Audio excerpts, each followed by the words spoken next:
And about your confidence, is that also from these experiences, or how does one like become this confident? And especially another thing is you seem like, you know, you really love yourself, and which is a good thing. But how does someone go about loving themselves? I'm proud of myself, and I deserve to be. Yeah. Most people don't deserve to be proud of themselves. Yeah. And that's the truth. A lot of people say, oh, you know, I have confidence issues. And I say, if I was you, I would have confidence issues. Of course. I completely understand why you have confidence issues. You're a dork.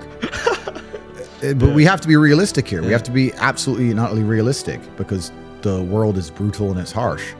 If you're not proud of yourself, you probably don't deserve to be proud of yourself, so you're not going to feel happy. And you just talked about confidence. Confidence comes from competence. The reason I'm confident is because I'm good at everything. Right. I'm good at everything I do.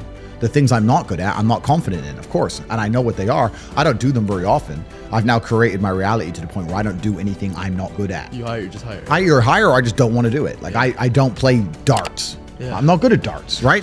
I do what I'm good at. Yeah. So yeah, I'm absolutely and utterly confident because I'm absolutely and utterly competent, and that takes practice and discipline and motivation, and you need to fail a few times, you need to get up. And like I said earlier, when I learned my entire mindset in professional fighting and chess, the two combined, that's how it comes down to. And when people say, oh, I have confidence issues, usually I can look them up and down and say, yeah, if I was you, I would completely and utterly struggle with confidence issues.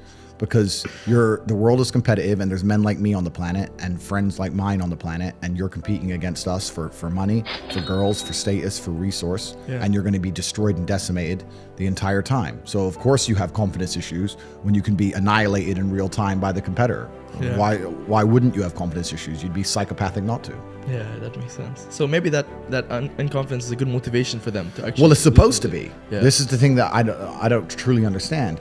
If I'm unhappy with something and I'm uncomfortable with something, I fix it. Yeah. That's endless motivation, which I don't truly believe in as a concept, but that's endless fuel for the fire. Right. If I was unhappy with something about myself, regardless of what it was, I would be able to take all of that discomfort and turn it into endless energy to get the problem fixed. Yeah, exactly. But these people seem to It's okay to be unhappy. Yeah, well, these people seem to sit and say, I'm really unhappy with X, but then stay doing X. So I don't believe they're truly actually unhappy. What you'll notice if you live life long enough is that somebody will sit and say to you, I'm unhappy being a loser. You say, why are you a loser? I just sit at home and play video games 7 days a week. And you're like, okay.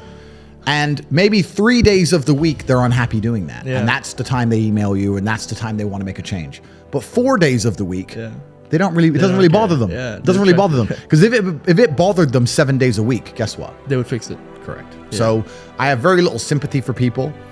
And that's not because I'm not a nice person, but it's because I've been so hard on myself. And